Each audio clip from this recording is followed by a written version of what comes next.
আপনাদের সঙ্গে আছি এএস আজাদ, ঢাকার গণমাধ্যম কর্মী। দেখুন, চট্টগ্রাম বিশ্ববিদ্যালয়ে অর্থাৎ চাকসু নির্বাচনে ছাত্র জনতা যে রায় দিয়েছে, এই রায় কিন্তু ছাত্র শিবিরকে ভোট দেয়নি। এই রায় কিন্তু ছাত্র জনতার একটা বিবেকের বিস্ফোরণ।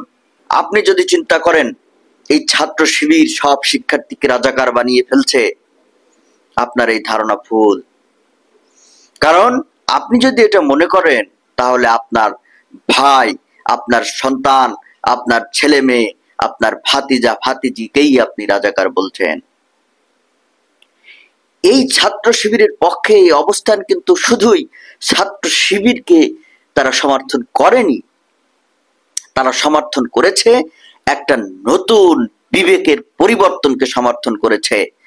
ছাত্র রাজনীতিতে এতদিন যে অবিবেচনা প্রসূত, অবিবেক লব্ধ যে কাজগুলো চলতো, সেই কাজগুলোকে তারা বিসর্জন দিয়েছে। তারা ছাত্রদের উপর অন্যায়, অবিচার, নির্যাতনকে কখনোই আর সমর্থন করবে না। আপনি যদি মনে করেন এই শিক্ষার্থীরা সব রাজাকার হয়ে গেছে, আপনি ভুল করছেন। আপনার চিন্তার মনোজগতে আপনি এখনো প্রাচীনত্ব ধারণ করছেন। আপনি আধুনিক হতে পারেননি, কারণ আপনি আপনার সন্তানদেরকে রাজাকার বলছেন। আপনার চিন্তার মধ্যে একটা ঘৃণ্য মানসিকতা বিদ্যমান, যে মানসিকতা আপনার এদেশের জেগে ওঠা ছাত্র জনতার বিবেকের বিরুদ্ধে যায়। সুতরাং আপনি সাবধানে কথা বলবেন।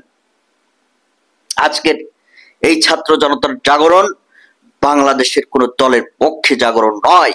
এই ছাত্র জনতার জাগরণ এদেশের মানুষের পক্ষে, এদেশের জনগণের পক্ষে, একটি সুষ্ঠু, স্বাধীন, সুন্দর বাংলাদেশের পক্ষে এই জাগরণ। সুতরাং যারা রাজনৈতিকভাবে এই জাগরণকে ব্যবহার করতে চান, তারা সাবধান। আপনারা কখনোই রাজনৈতিকভাবে এই জাগরণকে ব্যবহার করতে পারবেন না। কারণ আপনারা রাজনীতিতে যে রাহাজানি, অন্যায়, অত্যাচার শিখিয়েছেন, আপনারা যা এ যাবৎ পর্যন্ত দেখিয়েছেন, সেই নিষ্ঠুরতম কাজগুলো এখন আর ছাত্র জনতা স্বীকার করে না। তারা বুঝতে পেরেছে আপনাদের ভণ্ডামি। রাজনীতির নামে আপনাদের কলুষিত বিষ বাষ্প ছড়ানোর কৌশলকে এদেশের ছাত্র জনতা বুঝতে পেরেছে। সুতরাং এদেশের মানুষকে ভুল বুঝিয়ে আর ভোট আদায় করতে পারবেন না।